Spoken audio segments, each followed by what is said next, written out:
warahmatullahi wabarakatuh. Hai, perkenalkan nama saya Laila Sapta, biasa dipanggil Aila atau Ila. Saya berasal dari Desa Bengkel, Kecamatan Labu Api, Kabupaten Lombok Barat. Saya saat ini berusia 19 tahun. Saya lahir pada tanggal 27 Oktober 2001. Hal yang saya sukai adalah bermain bulu tangkis dan berenang, walaupun di keduanya saya kurang bisa. Dan untuk makanan yang paling saya sukai adalah makanan pedas, terutama bakso. Dan anehnya, apapun penyakit saya, penyakit ringan nih, seperti demam, pusing, atau apa, obatnya hanya satu, bakso. Itulah keanehan yang saya miliki. Jika ditanya siapa yang paling dekat dengan saya, tentu saja jawaban saya adalah keluarga. Saya adalah anak ketiga dari 3 bersaudara, dari pasangan Haji Ahya Rosidi dan Ibu Maimunah. Kakak saya yang pertama alhamdulillah sudah menikah, dan kakak saya yang kedua sedang merintis karirnya sekarang. Ibu saya bekerja sebagai pedagang, dan ayah saya sudah meninggal sejak saya berumur 9 tahun atau saat saya duduk di bangku SD kelas 3. Momen-momen yang saya rindukan dengan ayah saya adalah yang pertama ketika menjelang tidur pada malam hari, ketika pada umumnya anak-anak lain diceritakan atau didongengkan oleh ibunya, berbeda halnya dengan saya. Saya selalu diceritakan atau didongengkan oleh ayah saya. Ayah saya selalu menceritakan kisah-kisahnya di masa lalu, terutama pada saat ia berproses dalam pendidikannya. Dan momen yang kedua adalah ketika saya diantarkan menuju sekolah. Walaupun jarak sekolah saya tidak terlalu jauh dari rumah saya, sekitar 100 meter. Beliau tidak mengantarkan saya sampai depan gerbang sekolah, namun beliau mengantarkan saya sampai ke dalam kelas. Ia hanya ingin memastikan anaknya baik-baik saja, duduk dengan rapi, menanti guru yang akan datang. Itulah momen-momen yang paling saya rindukan. Pendidikan saya saat ini adalah saya masih menjadi mahasiswa baru di Universitas Mataram dengan program studi Agroekoteknologi Fakultas Pertanian. Alasan saya memilih program studi Agroekoteknologi adalah yang pertama, saya ingin melanjutkan studi saya di pendidikan sebelumnya, yaitu di SMK PP Negeri Mataram. Saya dulu masuk di SMK PP Negeri Mataram bisa dibilang tersesat. Awal-awal masuk di sana, sejujurnya saya menyesal. Di dalam hati saya berkata, kenapa saya memilih pertanian, sedangkan teman-teman saya ke sekolah-sekolah keren, otomotif, TKJ, dan sebagainya, sedangkan saya memilih pertanian. Namun, saat saya merasakan di dalam ruang lingkup pertanian itu seperti apa selama kurang lebih 3 tahun, baru saya menyadari bahwa pertanian itu tidak bisa dianggap enteng. Meskipun di luar sana masih banyak orang-orang atau bisa disebut rata-rata orang-orang berpikir bahwa pendidikan pertanian atau sekolah pertanian itu apa sih? Kita datang ke sekolah belajar nyangkul, main lumpur, itu yang dianggap orang-orang.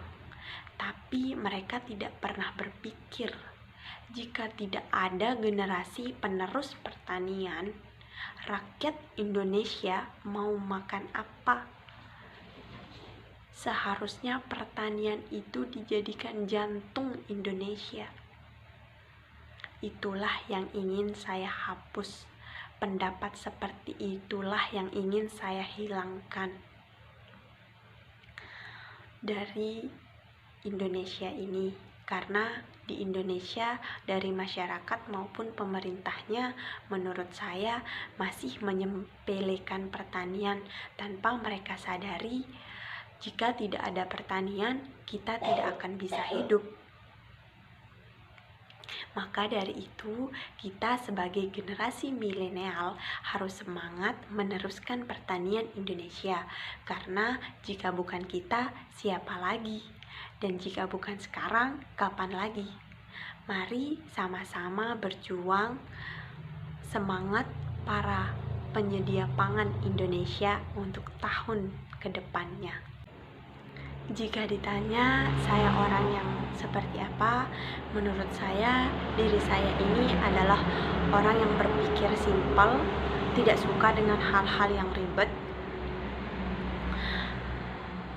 Salah satu contohnya adalah di prinsip saya, yaitu kerjakan rencanamu, rencanakan kerjamu, dimana dari dulu sampai sekarang saya tidak pernah yang namanya menulis atau membuat peta apa yang harus saya lakukan sekarang dan selanjutnya, dimana itu semua saya simpan dalam otak dan hati.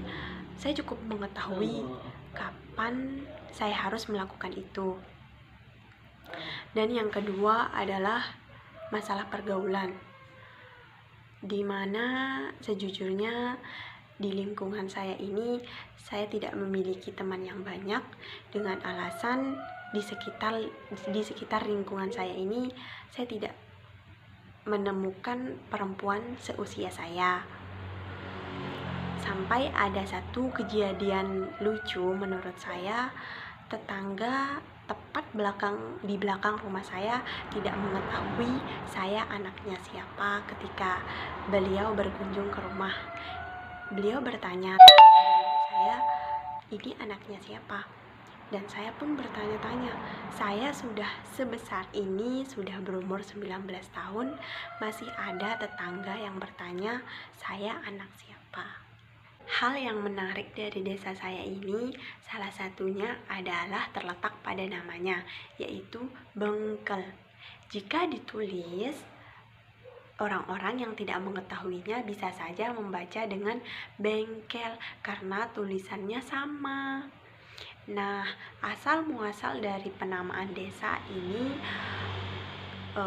cerita dari leluhur di sini, yaitu terdapat